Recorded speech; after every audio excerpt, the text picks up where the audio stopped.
William, hopefully your favorite videographer from Two Hats Publishing. I welcome you to another Two Hats special of community events. Let's look in and see what's really happening.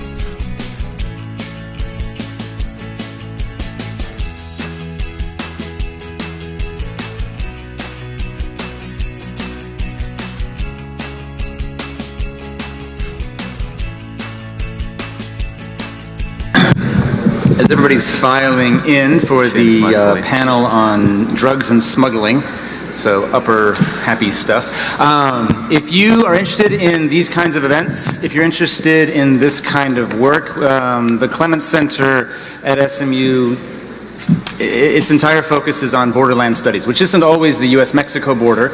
A lot of it's U.S.-Mexico border stuff, but it's Borderlands. We have symposia every year on all kinds of different topics. Next year's is on legal frontiers and borders and things like that. And there's fascinating conversations, wonderful books, incredible scholarship. It's one of the amazing things that is a center here at DFW that does wonderful things. If you want more of that, if you're interested in that kind of stuff and you're not currently on the Clements Center mailing list, there is a sign-up sheet out in the hallway as you're coming in. And if you put your name down and your address or email or both, I'm not sure whatever information they ask for, please do. They will not spam you, but they will give you all kinds of wonderful opportunities to engage in things like this and to be a part of these kinds of conversations that the Clements Center helps make possible every year in all kinds of ways. First-class scholarship all the way around. I want to say thank you again to the first panel and everybody who's been involved in the questions. We're going to dive into panel number 2 on drugs and smuggling, which several questions came up in the first panel about some of this stuff. So I think what we'll do is we'll dive into some of the story about smuggling and drug-related violence, and then try to throw it open for questions with a little more time, simply because I'm guessing there's going to be a lot of interest in having that kind of conversation. But I wanted to start with, we always talk about, well, actually, I should introduce everybody who's up here on the panel. We have several. We have a bunch of scholars who have been working on this extensively, and so I'm going to introduce several folks. At the end over there is Alberto Barrera Enderley from Universidad Autónoma de Nuevo León. To my right is Lance Blythe from NORAD, U.S. Northern Command. To my left, immediate left, is Elaine Carey from St. John's University in Queens, New York. At the end over here is Jose Carlos Cisneros Guzman from Universidad Tel Milenio. Am I saying that right? Okay, that. My pronunciations are terrible, I apologize. And in the middle over there is Santiago Ivan Guerra. Thank you. All right. I can say Colorado College. That's where he's from. I'm good at that. And then we are also joined, and I'm particularly excited about this, by Jon Grillo. I nailed it. Who is right here. He's a freelance journalist, but he's best known for 2 books that he's done, specifically on drug-related violence. El Narco, which came out in 2012, and then most recently just came out, Gangster Warlords, which just came out this year, and it's about Latin America and this larger networks, about drug violence and everything that goes on with that. So I wanted to start with this conversation by talking about, we always think about drugs and smuggling together, and in sort of contemporary discussions, as we talked about at the very beginning, drugs and smuggling is very tightly linked. But smuggling has a very long history on the border, and a very long history along the borderlands. And so one of the things I wanted to start us off with is talking about, how did smuggling begin along the U.S.-Mexico border? What are its origins, and really how does it transform into what it is today with the drug wars? So I wanted to start with Alberto, whose work is specifically on early drug smuggling along the border before there really was a border. And so I was going to ask Alberto if he could start by talking about what are the origins of smuggling along the U.S.-Mexico border. Yeah, thank you. First of all, I need to warn you all that the period I'm interested was a completely different borderline was at Texas, Louisiana. That means the New Spain, Louisiana. And even before that period, the late 18th century, we can trace some smuggling activity. I will say that one of the first big moments of this illegal trade, we can trace when the border when this border of the Texas-Louisiana area connected two contrasting economies. On one side was the depressed and stagnated economy of the northeastern New Spain. That means the four internal provinces, Texas, Coahuila, Nuevo León, and Nuevo Santander, what is now Tamaulipas. And the other side was a flourishing, vibrant, dynamic economy in Louisiana because of the cotton revolution that was happening there in the early 19th century. So when the border connected these two economies, let's say that the conditions for smuggling activity were created. Also because there was an exchange currency that was interested in both sides of the border, and that was livestock. So here we forget about drugs. Livestock was the main exchange currency of this illegal trade. Why livestock? Because livestock was the main commodity produced, or the main commodity we can find in the northeastern New Spain. And inhabitants of these regions were unable to export legally livestock to other New Spain regions. On the other side, in Louisiana, it was a big demand of livestock, so the conditions were over there. No? So, and for the rest of the 19th century, we'll find that livestock going to be the main commodity that was in the smuggling activity. You know? So everybody's smuggling livestock and other goods from northern New Spain, Texas, Nuevo Santander, Nuevo León, Tamaulipas, into Louisiana, and they're walking cattle there? Yeah, well, from all these regions of northeastern New Spain, they took, New Spaniards or several different Native American nations took the cattle to Louisiana, and then from Louisiana they brought back a lot of different commodities that were scarce in northeastern New Spain. No? So it was livestock exchange currency, but it was a lot of production of livestock in this place of New Spain, and they took them to Louisiana to get all the different commodities that were needed in northeastern New Spain, because this region was really affected because of the long-distance commerce, the economic restriction of the Spanish crown, and also because of the independence war of Mexico cut off all these economic links between these northern regions and the main economic hubs of New Spain. So when you're smuggling cattle, you really can't hide cows. Is this... I'm trying to think of is this a dangerous proposition for the people who are, we usually think of smuggling as this illegal activity that is connected to violence because there's someone trying to stop you from doing the illegal activity, right? Yeah, well, surrounding smuggling livestock, there was a lot of violence because it was not easy, obviously, to transport all these mules and horses, cows. There were a lot of Indian rights to ranchos and haciendas in Nuevo León, Tamaulipas, Texas, but also there were a lot of cattle theft during the travel, among main smuggler bands, some Indians smuggler to some New Spaniards, or some New Spaniards assault Indians to take off the cattle and then them take them to Louisiana. So there was a lot of violence. Obviously, the state presence was weak at this moment on both sides of the border. There were regional authorities, military and civilian, especially in the Texas area, but most of them, because of the large distance from Mexico City, most of the time they get also involved in these illegal activities. And this is important to highlight because it's going to be a constant in this smuggling activity for the next 200 years, I guess. Yeah. I'm a historian myself of the 19th century, and so I know that smuggling continued and involved in livestock. It's interesting when we think about the 20th century, the iconic thing in terms of smuggling is drugs, right? And then also human smuggling as well that goes on.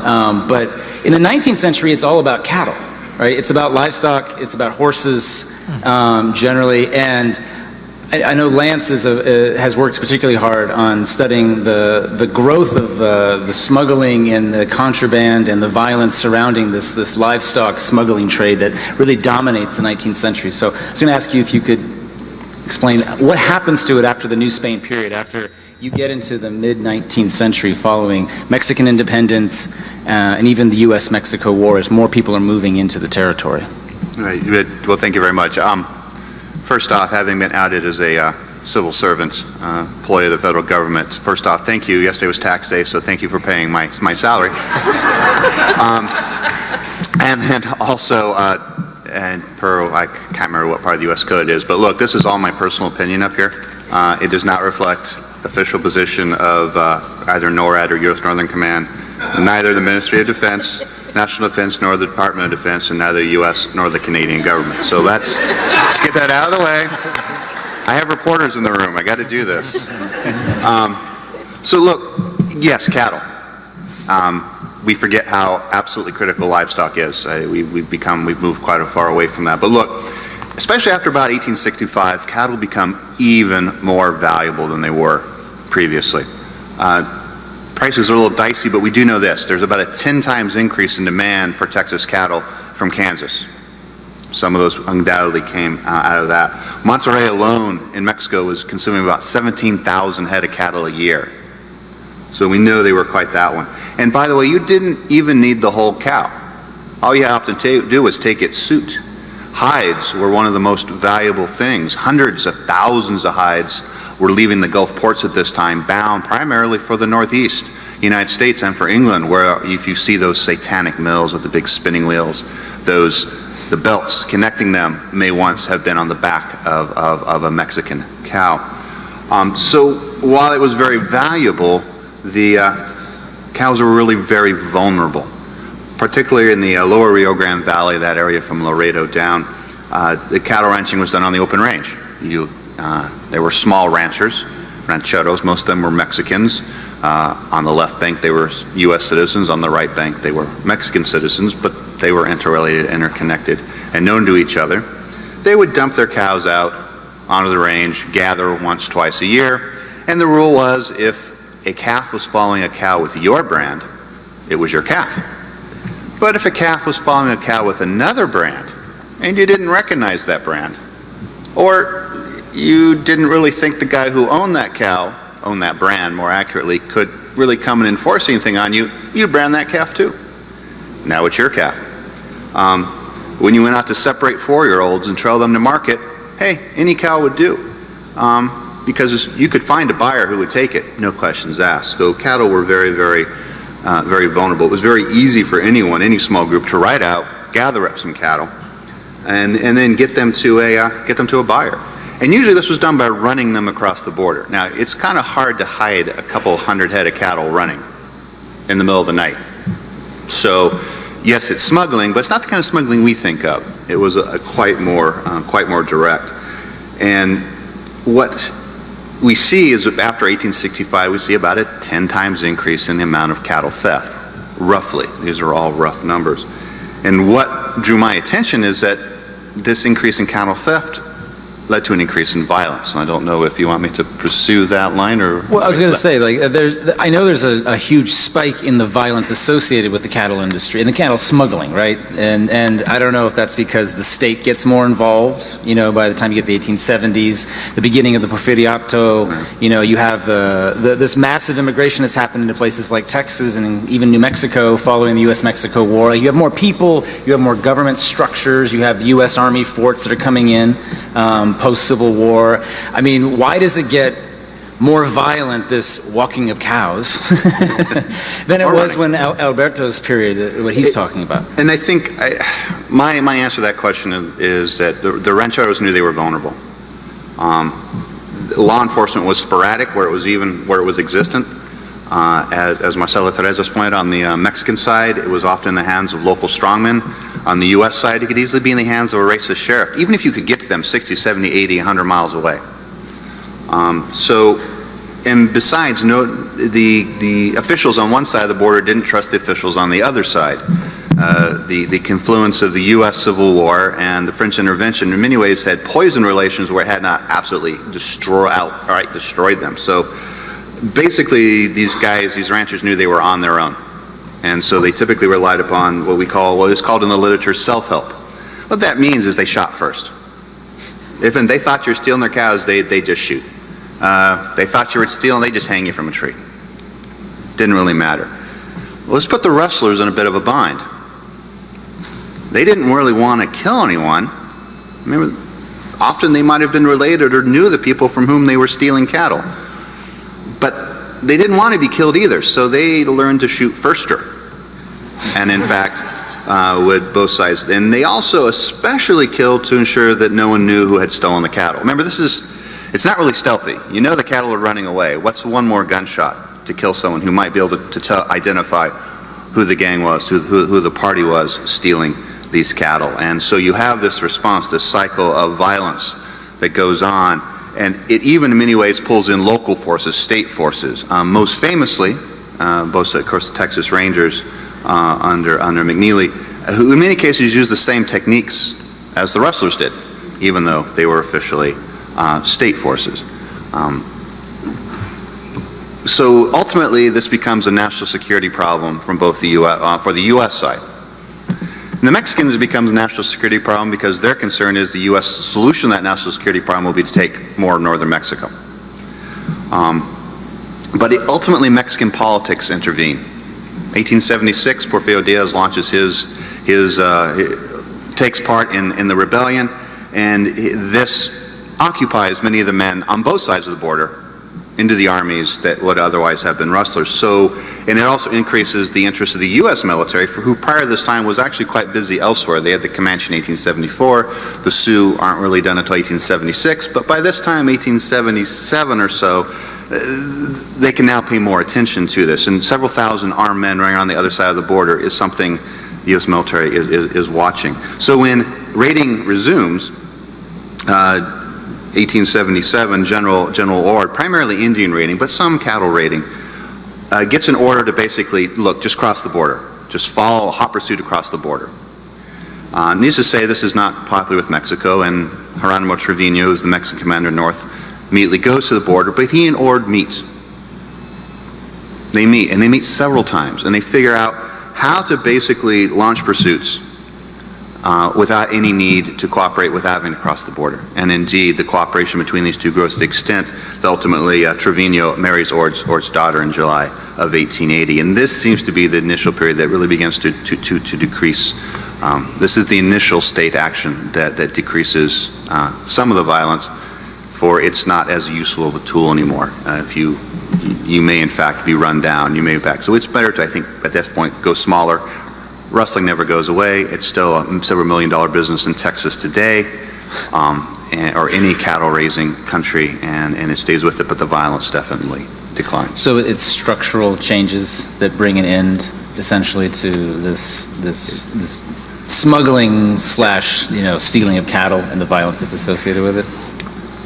Yes, I think the logic, the calculation that goes into using violence for cattle theft changes to where it's no longer as useful a tool as it would have been prior. Okay. So how do we get transitioned then to drug smuggling? What's changes structurally or not?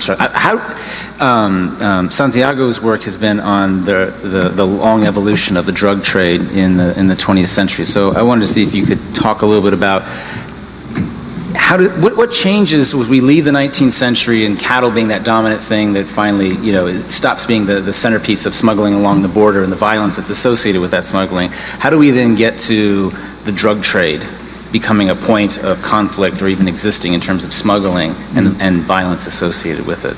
Yeah, for the smugglers that I've researched in particular in the lower Rio Grande Valley of Texas, one county in particular that has tiene fama for this.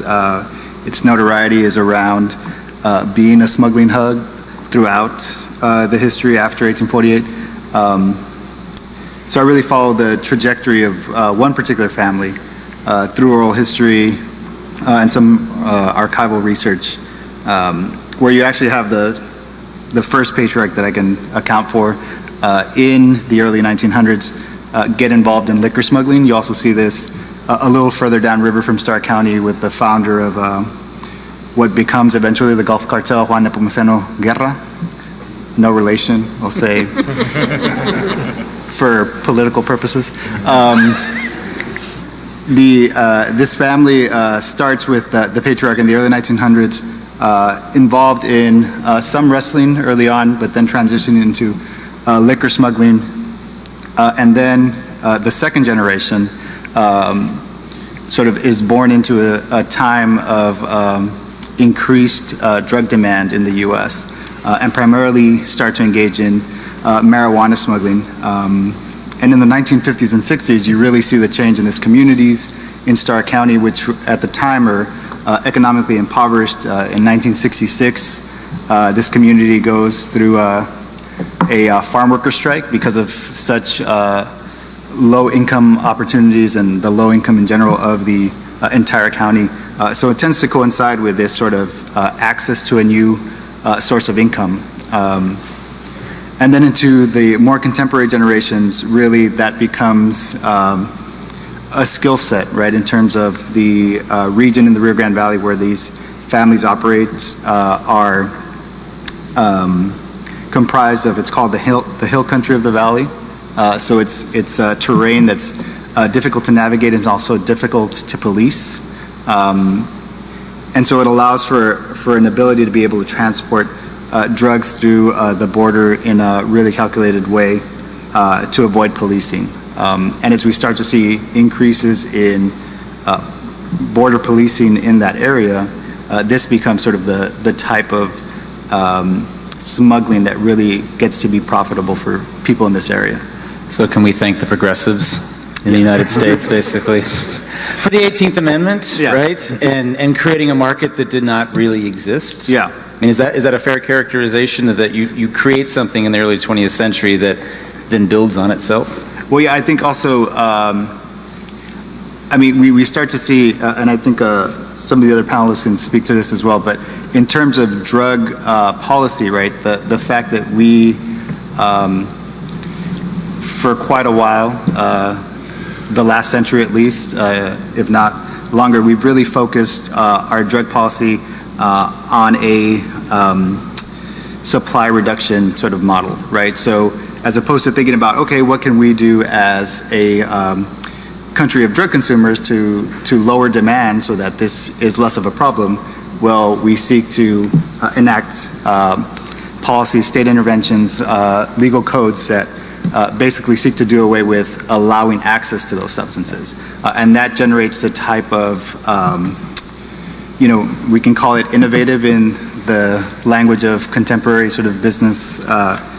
It's an innovative practice to supply the demand that is inaccessible, right? So what are the crucial turning points in terms of like really ratcheting up demand? Because you meant, like, we're talking about the 18th Amendment, right? Alcohol, right? And then you talk about the 60s, right? And the counterculture, right? And increased demand for marijuana. I mean, those are the two like major changes. Yeah, I think there's a longer drug history. I think Elaine can chime in as well in terms of knowing this drug consumption history as well. But you do see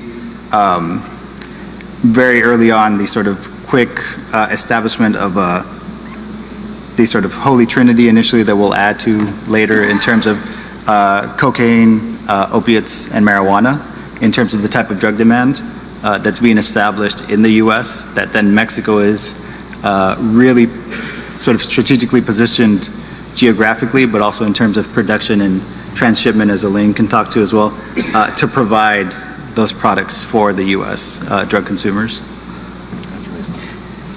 So I think, so the big mark is, as Santiago was talking about early in the 20th century, is the passage of the Harrison Act in 1914 and enforced in 1915. And in part, it was about taxes and control of, especially, and control of pharmacies who were overprescribing. And mostly they were overprescribing to women. So you had the majority of addicts were women, white middle and upper middle class women prior to the Harrison Act. You also had the use of heroin as a form of respiratory treatment, and this was widely distributed in the U.S. prison system, particularly in major cities where the drug market will emerge, such as New York, Chicago, Detroit, St. Louis, where it's wet and damp and cold. So people have respiratory problems. There will be other marks, obviously, with other different laws that will be passed. But what really facilitates the rise of Mexican drug trafficking is those lines from Europe and from Asia being cut off because of World War II. So we have groups that were already operating and supplying much of the Southwest. They will step in and fill the roles of these other organizations that had been working from Asia and from Europe. And that meant all of a sudden brown Mexican heroin is on the streets of Montreal and Toronto and Vancouver and not coming from Asia or from Europe. And so this is where organizations they diversify in a lot of different ways. And so the 40s are really important, the 40s and 50s, because they enter into a different market and they connect with different drug trafficking, distribution, and organized crime networks that they had been peripherally working with in the Southwest, but now they're more connected into these other major cities where the demand is much, much higher. Well, and Santiago, you mentioned, and I know you've done work on, like, what difference did cocaine make, especially when it erupts in the 1980s, in terms of markets and how that affected, the drug supply that's coming in, and then obviously the smuggling and then violence associated with that? Yeah, I mean, for my smuggler specifically, as a transition into expanding from just marijuana initially to cocaine, this generates a lot more profit. It also starts to create tensions within organizations initially where when they were utilizing sort of a one product model off of marijuana, they set up these co-ops to be able to assist each of the families, right? There were several families working in partnership that ended up being like a co-op where they would be able to supply to one another when one family didn't have enough weight of product to be able to transport to their consumer ends. They just move stuff around so that everyone was getting a little bit of something, right? The types of profits that now start to come in with cocaine really start to wreak havoc on a lot of those relationships because of increased competition that starts to dissolve these cooperative agreements between these families at the local level. I think the added side to that is cocaine for these community smugglers also generates a lot of notoriety for the community. I think Alfredo, who was up here earlier, the Dallas Morning News runs this huge expose in the 80s because so much of the marijuana and cocaine that was coming into Texas was coming in through this particular segment of the Rio Grande Valley. And it just sort of generates a lot more sort of policing, enforcement, and redirect sort of attention to this area, right? That's when we start to see the initial, talking about corruption on the Mexican side, we start to see the corruption on the U.S. side become more noticeable. There's so much more money at stake. Yeah, right? because the profit level goes up so high. Yeah. And that seems like such a structural shift in markets. Like, we've been talking about markets and their effects on this, right? And how demand and profit and everything like that can affect things so much. And I was wondering, if you would mind talking about the contemporary situation, like bringing this up to where we are today. And you've spent a lot of time focused on how these systems work as they exist today, and see if you could take the story forward from there. Sure. I mean, I think I'll start off by just asking a question to everybody here. Don't be embarrassed about your answer here. To get an illustration about the drug trade, raise your hand if you've ever had contact, if you've ever met or known somebody who's had contact with the drug trade in any level, either as a consumer, a street seller, a smuggler, or anything. I think almost everyone's saying yes, and those who haven't are lying, we can tell. But I think it shows a bit of illustration what it's like as a journalist when you're covering something like the drug trade, the illegal drug trade, which on one side is a black market, on the other side is enormous. So it's very hard to get a lot of solid facts about this. Now, the White House does a survey called What Americans Spend on Illegal Drugs. You can find it online. And they say, they have these crazy equations, and they come with this conclusion that Americans spend about $100 billion every year on crystal meth, heroin, marijuana, and cocaine. Now, you might be a bit suspicious about 100 with lots of zeros, a bit of a round number. The same as when people start saying Chapo Guzman is worth $1 billion. One with a lot of zeros. You might be a bit suspicious about the science of that. But it is an enormous amount of money. And despite the complexity, these are, the fact we can't get really concrete numbers is very, very important. And, despite the complexity, we have to do our best to understand it. When you look at the Mexican drug trade particularly, now the United Nations thinks that the global drug trade is worth something like $320 billion. It's a big global network linking many countries. But particularly this border is likely the biggest place for crossing of drugs over any international boundary. And what's important about in the contemporary drug trade and the way it's developed is with all these huge amounts of money going in, you have a physical space you can control. Now, looking at drugs, I grew up in the city of Brighton in England, which is a bit like an Acapulco of England, with a nice beach, or the Miami of England, a lot of nightclubs, but an area of very big drug consumption. And I was wondering, with all this drug consumption, why is there not more violence there? You have lots of people taking drugs, lots of people spending money on drugs. But it's often quite anonymous, people buying drugs through contacts rather than in physical turf. What the border creates is this massive physical turf for huge amounts. We're not talking about tons and tons of drugs worth billions of dollars. So I mentioned about cocaine and the money, the crazy money this is bringing in. People are buying cocaine these days for about $2,000 for a kilo in Colombia. And it sells on the border for about $30,000, on this side of the border, it's on the border, about $30,000 for a kilo. So think of it as a businessman, you invest 2 million, get 30 million. I think many people would love a business like that with those kind of returns. So when you have these insane profits and a physical territory, that is why we've seen this extreme rise in violence. Now, this rise in violence, people talked about the government gradually losing control.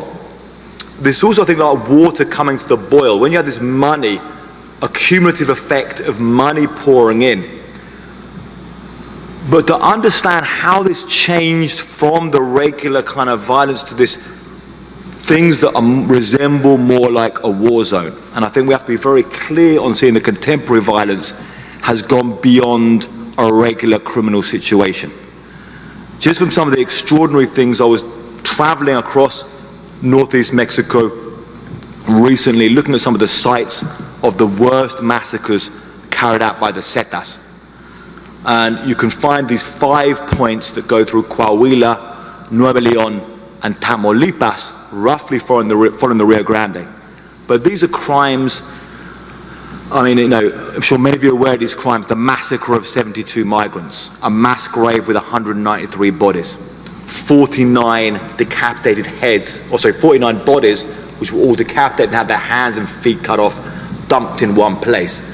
This is not ordinary criminal violence. This is something which has spiraled to something exceptional, something extraordinary, which we cannot accept as being normal crime. But to see that there's enormous amounts of money and the state becoming weaker, the cartels themselves, these organizations have developed into more predatory criminal armies, more like resembling militias. I think that's what you're seeing nowadays, what's been driving this crazy violence really since 2008. It's been at a very extreme level, but you can see the real escalation from about 2004 onwards. So with the extreme escalation in the last, I don't know, 20 years. I don't know what time period you put on. Like we've really transitioned into something different. Would the last 20 years be? I would actually say the last 10 years. If you look at the numbers, I say in 2004 I arrived in Mexico in the year 2000, and around 2004 I started covering a lot of. I was working for the Houston Chronicle, and I was covering a lot of the violence in Nuevo Laredo back then. Happened to compete without the great Alfredo Conchado, who's worked for the Dallas Morning News, and many great. So it was a very difficult, tough job to do. But covering this then, we saw then a big change. We saw a change from a lot of violence. I mean, back in the 90s, when you look at Tijuana, you had a lot of violence by gangbangers, by gang members with shaved heads and tattoos, who would shoot people with pistols. When they went to kill a great Mexican journalist, they attempted to kill a great Mexican journalist called Jesus Blanconelas, a fantastic Mexican journalist from Tijuana. They went to shoot him and fired 4 bullets, hit him. And the last guy went for the kill, and the shot rebounded and shot himself in the eye. So the guy survived for that reason.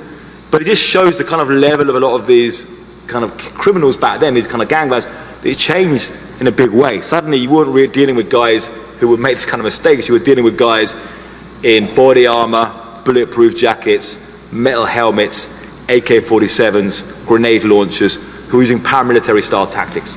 So what accounts for that big shift then? Like why does it escalate into this paramilitary as opposed to gangbanger, kind of paradigm in terms of the drug trade and violence? So, I mean, the people who actually physically did it were this group, the Zetas. I'm sure many of you heard the story of how there was about 40 of these guys recruited from the Mexican Special Forces by a guy called Osiel Cárdenas. They were the guys who first started organizing on a more paramilitary level. But the bigger picture was that the Mexican government, as Alfredo has explained and Alan Naita pointed to, the Plaza system that was run by the Mexican government was no longer operating. So in around 2004, the Sinaloa cartel started saying, we're going to go traffic our drugs through this Texas border. Now this Texas border became extremely valuable to traffickers because of the massive growth of Dallas, Houston, the highway going up, the amount of trucks crossing the border, and the way you can move to the whole East Coast. So the Sinaloa cartel said, we'll move through there. And the Gulf cartel and their Zetas said, we're not going to let you, and will physically stop you through strength of arms. And this changed when they realized the government could not control this kind of violence, spread right across Mexico and caused this situation. All right, I have about 1,000 questions, but I want to leave time for everyone to ask questions who'd be interested. So you got a good sense, I think, of what everybody up here, has been involved with in terms of some of these materials. So Gerardo has the mic, and so we'll throw the floor open to your questions. If no one has some, I've got a zillion I'd love to ask, but.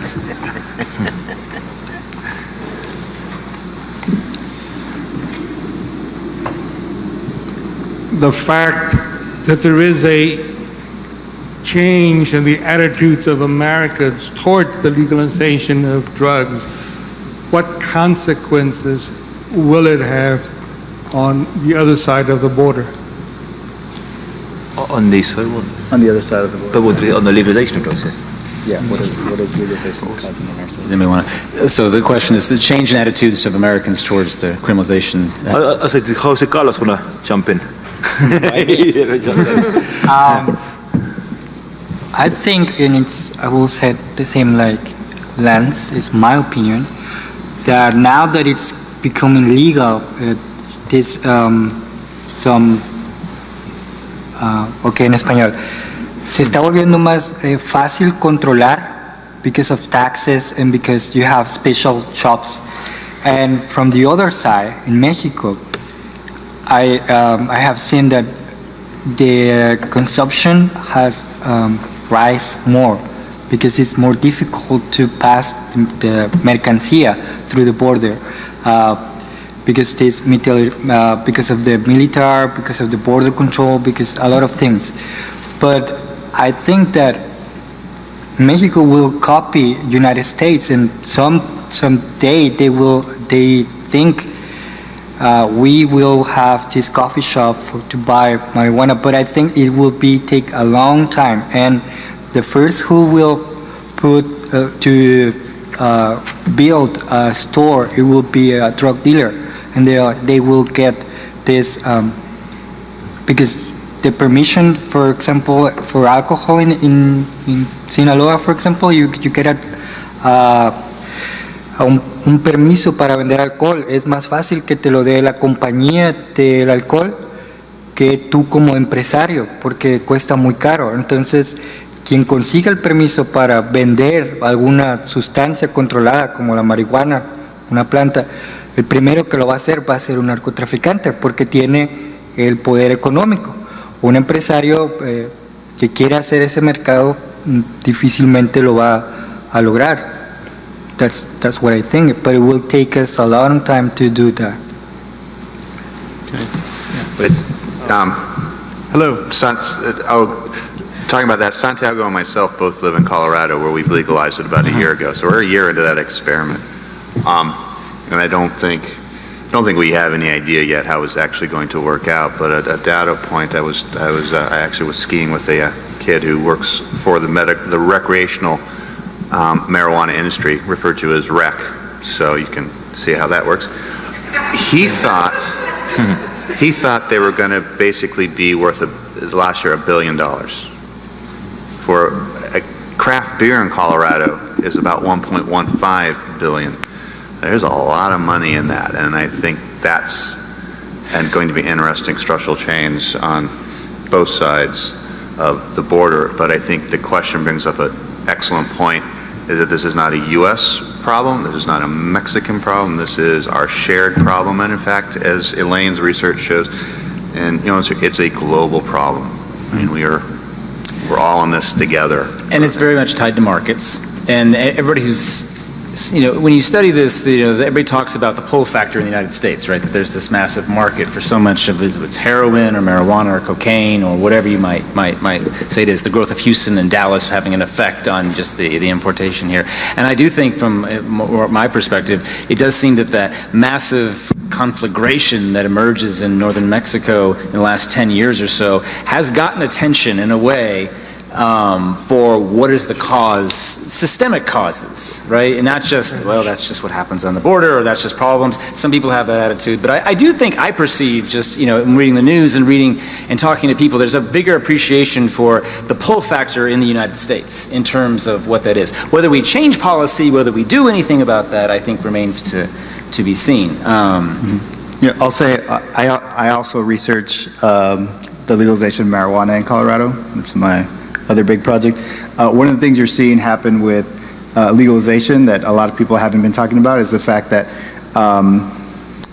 it's a business just like anything else now. So you have a lot of corporate interests at play with medical and recreational marijuana. So a lot of people sold, right, when we were voting on Amendment 64, sold it as a social justice imperative, that this would help get people out of jail, help reform sort of our criminal justice system, that it would level the playing field in terms of access to the type of income that this plant generates. But in fact, we've actually seen most of the people benefiting from legalization are upper middle class white individuals. In a city just south of Colorado Springs, Pueblo, Colorado, that's made up of population of just over 40% Latinos, you have very little participation by the Latino population in any of the marijuana businesses, right? These are primarily creating profit for a particular set of individuals, right? It's not being spread out, it's not having the same sort of social justice effects that people purportedly were wanting this to, right? Could I chip in on that? Yeah, please. So, again, throwing a bit to the audience here, who here is, raise your hand if you're in favor of legalized marijuana? We'll try. Good. And who's in favor of legalized cocaine? I'm not sure I'm Still trying to make my mind up on this. A lot of things. I think about the question. I mean, this is really at the heart of the discussion. Right now, especially, we talk about violence on the border. We look at the drug trade and how big it is, and obviously, this is a major factor driving the violence. It's not the only thing, but it's a major factor. And right now, we're at a historic moment in drug policy discussion. And next week, there'll be a talk at the United Nations with people criticizing the war on drugs and saying this has been a failure. That's what they'll be saying next week in the United Nations. The thing is, we're at this historic turning point now, and it's a chance to rebuild drug policy. The old ideas, I think, of a war on drugs have largely been discredited. No one really is in favor of it in those terms these days, or very few people will defend the idea these days. But what is the new policy we're going to build? So legalizing marijuana has got widespread support in this room and in many parts of the world, in the United States and the world. But then where do we go also with cocaine, heroin, and then these really big money makers? But the original question, what effect will it have? Already legalizing marijuana is having an effect and has had an effect directly on the resources of cartels. But they're still making money off marijuana right now. And still, as we speak right now, there's groups linked to these setas, linked to the most bloodthirsty cartels, as we speak now, moving drugs over the border.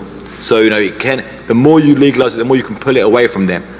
However, they will still have the resources of other drugs, and they're now into stealing oil, kidnapping migrants en masse, piracy, extortion. So you need to look at other things to really shape up, like building a real police force in these countries and addressing the social reasons why many young people become the murderers for these cartels. If you look at young people in Mexico and across Latin America, I found it incredible in Ciudad Juarez when I first talked to people who said they would commit a murder for $100. Till I went down to Honduras and there's people who commit murder for $45. And you see, why is it people are so quick to become a murderer, to commit murders en masse, and the social conditions that in some of these places that are leading to that need to be addressed as well. Hello, I have a question. My question is, do smugglers actually seek violence? And the other question I have for the panel is regarding silences. One thing I'm curious about, and I haven't heard about it yet, is the smuggling into Mexico, and I was wondering if the panel could speak to that. Thank you. So I'll respond to that. Actually, women involved in the trade frequently do not seek violence because drawing that attention will undermine their ability to make a living. So one, they're trying not to draw the attention of men, because competition can lead to violence with their male colleagues.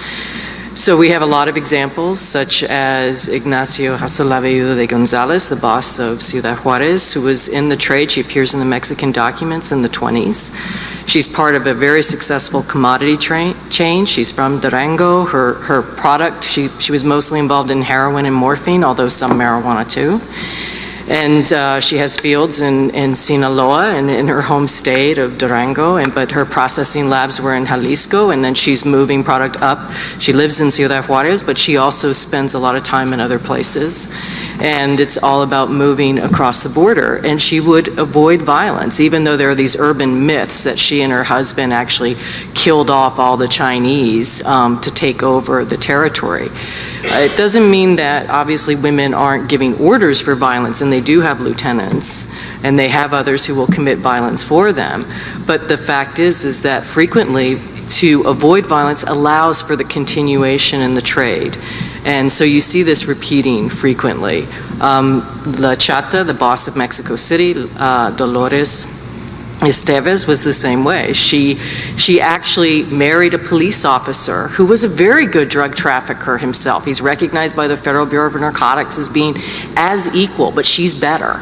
And I think that's important to note. And that he provides protection, but he also provides some strength too, if need be. And so you see these perfect partnerships too that appear in many ways to facilitate the business, but also in some cases the sons or the husbands or the nephews can also provide the muscle for organizations which allow the women to continue. Can I add something? Yes, about your question? I'm glad that you asked about smuggling into Mexico, because since the beginning of this smuggling activity among two nations, we first mentioned about sending livestock from northeastern New Spain to Louisiana and then getting back all kind of commodities like clothes, tobacco, knives, whatever. So since that moment and to the rest, until today, many, this speedy contraband, like Jordias call them, of all different commodities getting illegally introduced into Mexico. In another place, I am researching about another high profitable illegal business that was cars. Cars introduced illegally in Mexico since the 1920s until before NAFTA. And it was a large illegal business, but sometimes we forgot about it because the high media coverage of drugs. No? But smuggling happens to size. No? Okay, so my colleague Elaine has given you the no. I'll give you the yes. Smugglers do seek out violence, but under what conditions? If I cross you, what are you going to do? You're smuggling, I cross you. I don't deliver the product on time, I take it. I cross you. What are you going to do? You can't go to the police. You can't get a lawyer. This is all illegal. You're going to choose to use violence. That's what keeps these supply chains moving, is if nothing else, the threat of violence. Because there's nothing else at the bottom level. I was arguing nothing else. What is interesting, I'll pass over, is that clearly that choice to go to violence has risen. It's a great question. Do smugglers actually seek out violence, and why can't the business simply, be about making money? I agree with what you're saying. First is with organized crime, you have the threat of violence and violence automatically as a way to install it, and that's always happened as a way to keep the cogs rolling. You need to keep violence. If someone steals from you, you have to use violence and make people scared.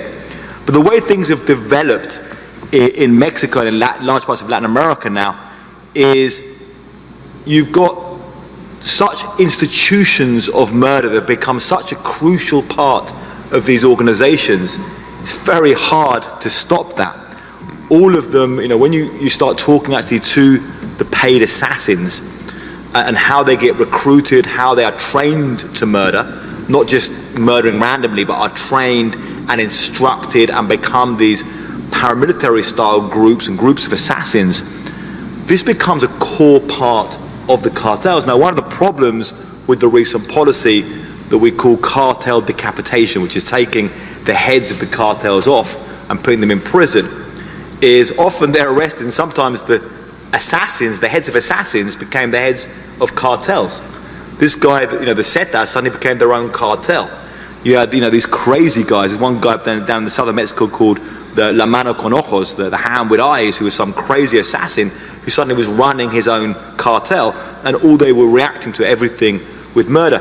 Now, in Ciudad Juarez, I think when they had 9,000 murders in Ciudad Juarez between 2008 and 2011, and the reason that the murders dropped dramatically, I believe in my investigation there, is a clear sign of a pact between the Juarez cartel and Sinaloa cartel to say, we have to bring down this murder and actually make some money. I mean, they actually was a 90% drop in murders if you compare 1 month in 2010 with a similar month in October 2010 with October 2012. So there is some ways, but to really try and bring and reduce that violence while it's still illegal is very, very tough. I think we have time for just one last question.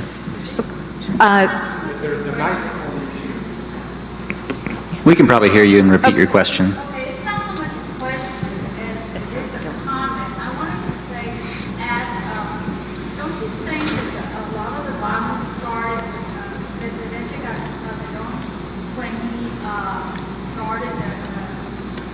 The war. The war on drugs, and they weren't prepared.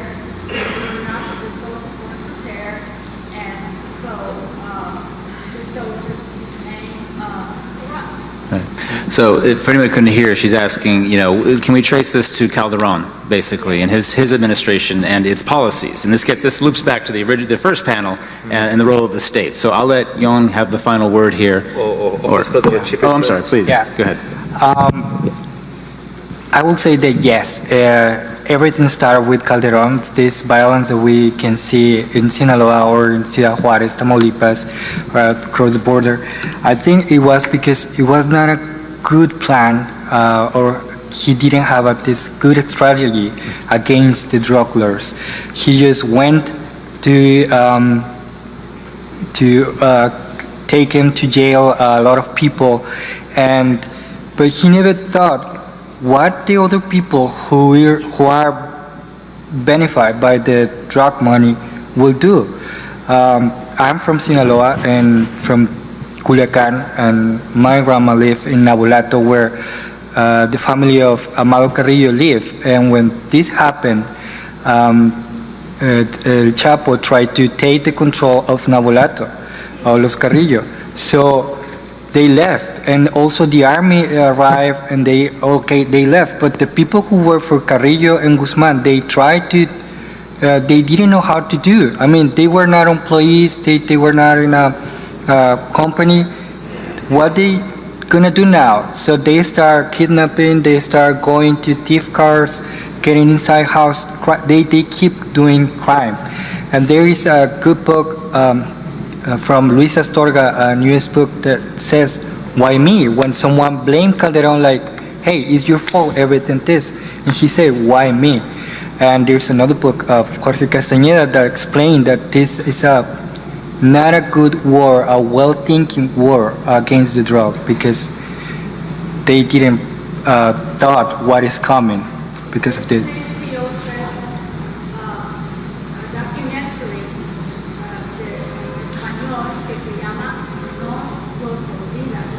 Yeah.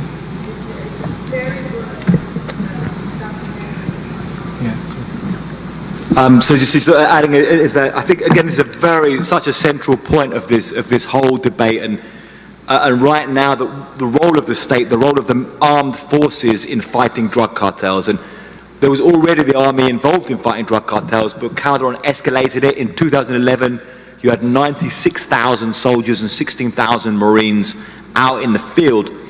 Now, Calderon's presidency, I think, for security purposes was a disaster because you had such a large death toll. And the military themselves and the federal police committed many human rights abuses. The army themselves admit to killing more than 2,000 people. We don't know, I mean, they say, it wasn't even investigated, most of these cases, if how much of it was legitimate self-defense. However, there is a problem here, and again, there's a central of how should the government, and this is the Mexican government supported by the United States under the Murder Initiative, how should the Mexican government handle this? If you're in power, how do you handle cartels? Because if they are committing this level of violence, extortion, kidnapping, bloodshed, and you don't engage with heavy armed forces against them, are you being complicit in that violence? And if you send in the military and the military commit abuses, you're complicit as well. So it's a very difficult situation. Very difficult situation indeed. Well, I want to say if we could all give the panelists a round of applause. Appreciate that. We're going to take a quick 5-minute break and get ready for our last panel, which will be on refugees, migrants, and mobs. You will not want to miss that. So. This is William, hopefully your favorite videographer from Two Hats Publishing. I hope you enjoyed this video. If you like it, please leave comments below, or like, follow, or subscribe to us and get notices of all our videos. We love it, even when you call.